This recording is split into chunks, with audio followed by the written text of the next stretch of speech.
Joining us now to discuss this and so much more is Dan Geltrude, accounting professor at Montclair State University. Great to have you with us here on the show today. Graduates, as we know, facing a very tough job market. What kinds of challenges lie ahead for this group? Well, I think what we're seeing is a lot of employers are looking to replace people with technology, and that's a really difficult thing for new college graduates to be up against. As you just cited from Glassdoor, postings year over year down 68%. That's a lot of jobs to disappear. So what you have right now is these graduating seniors, they've spent thousands of dollars getting ready for the job market, and the jobs aren't there.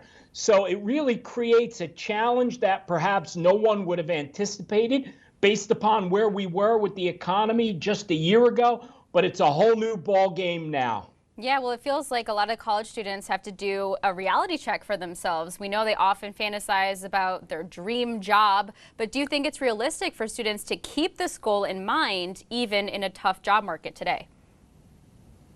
Well, dream jobs are something that happen over the course of a career. So what I would tell any recent graduate, and I teach actually a lot of graduating seniors, is to say, look, you need to be patient. You have to build a foundation to your career. You're not going to be in the corner office, so to speak, the first day, which may ultimately be your dream job. So it's really about getting out there and looking to make the right moves in your career in order to start the process moving towards what your ultimate intention is with your career. Okay, so beyond that patience and taking it step by step, what are some basic tips that you'd offer to graduating students about finding employment? Well, right now you have to be flexible. You have to basically take the job that you can get right now, and then you would build from there. Of course, finding a job right now, what you should be doing is looking at your network. Who are the people you know? Look to network more and more.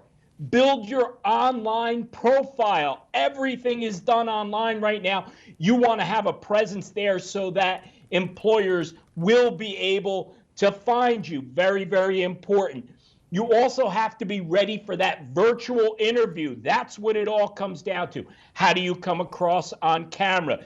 Take the time to practice that virtual interview with your friends or with someone else to make sure you are putting your best foot forward at all times. On that point of practicing things like interview skills, how should new graduates consider those kinds of skills, other transferable skills when it comes to job searching outside of the box, perhaps outside of what they had expected? Here's the thing. If you have gone through the educational process at a university, competing for grades, you are going to have a challenge right now because you weren't really focused in on learning. You were just looking to say, I got to get that A.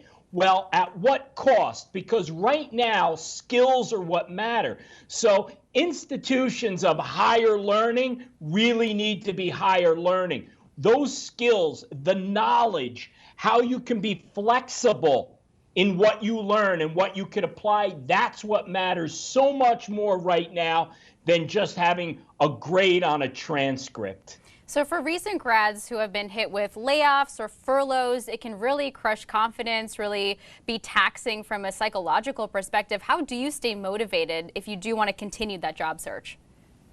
Well, there's no question about the fact right now that these recent college graduates are in a difficult period of time. But there is a silver lining here.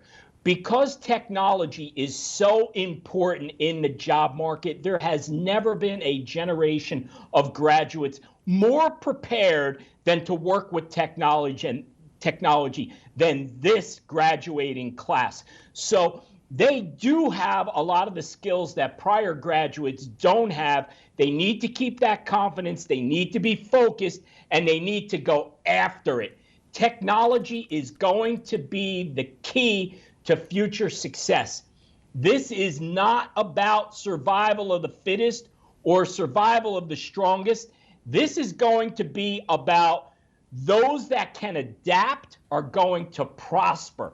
So it's all about adaptability. It's all about evolving, and it's really, are you prepared for a rapidly changing world? Because that's what we're up against now. Well said, Dan. Thank you so much for your time and for that great advice. That's Dan Geltrude, accounting professor at Montclair State University. And of course,